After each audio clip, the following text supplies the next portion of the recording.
tungkulin. Lahat ng sangkot dapat managot. Numero 1 na dapat managot, si Bongbong Marcos.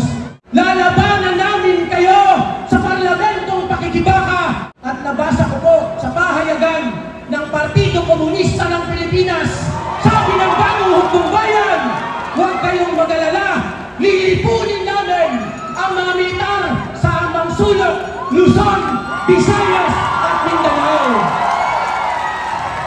Kaya meron tayong kakampi, ang revolusyonaryong hukbo ng mamamayang Pilipino, ang Bagong Hukbong Bayan. Makatwiran ang lumaban!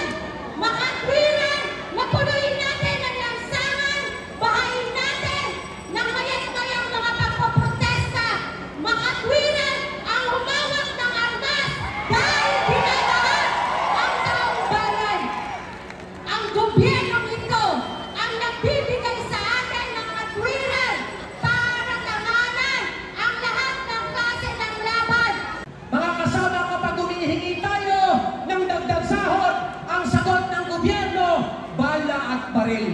Ang mga magsasaka, kapag humihingi ng lupa, pagpapataas ng presyo ng produktong agrikultural, ang sagot ng gobyerno, pulis at militar, bala at baril. Papayag pa tayo na palaging kami na lang ang isinasagot sa masang magsasaka.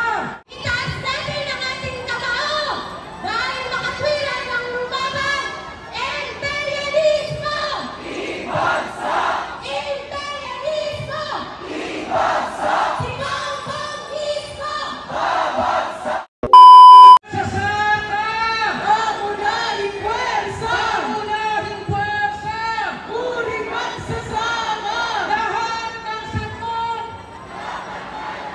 dapat managot.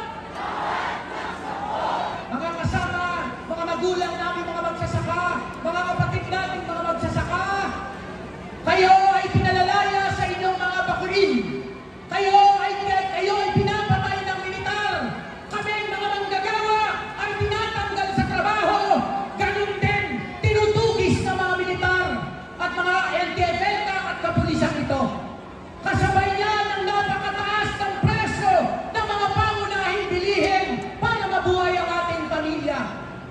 Lahat tayo ay pinagnanakawan ng harap-harapan ng gobyerno ni Bongbong Marcos at ang buong sistema ng burokrata kapitalista. Mga kasama, para itong mga linta, ito ay hiwalang puwang sa isang demokrasya sa ating bansa.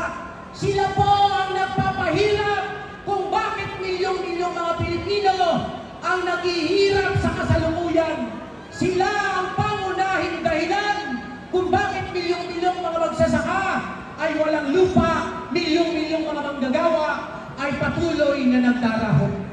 Mga kasama, kapag humihingi tayo ng dagdag sahod, ang sagot ng gobyerno, bala at baril.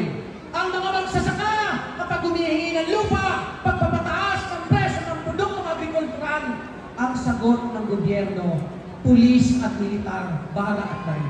Papayag pa tayo na palaging kami na lang ang isinasagot sa masang magsasaka. Malinaw ang ating tungkulin. Lahat ng sangkot dapat managot. Numero 1 na dapat managot, si Bongbong Marcos, si Duterte at lahat ng kasapakat.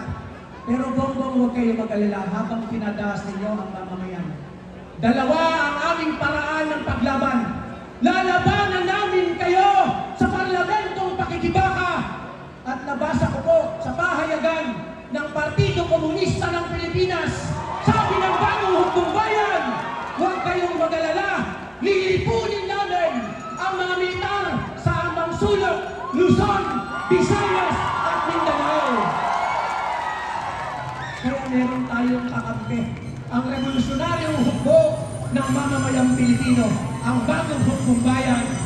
Mga kasama, dahil nauna ang mga magsasaka, ngayon ay araw ninyo, ang November 30 ay araw pamumunuan ng uring manggagawa. Sasamahan niyo ba kami?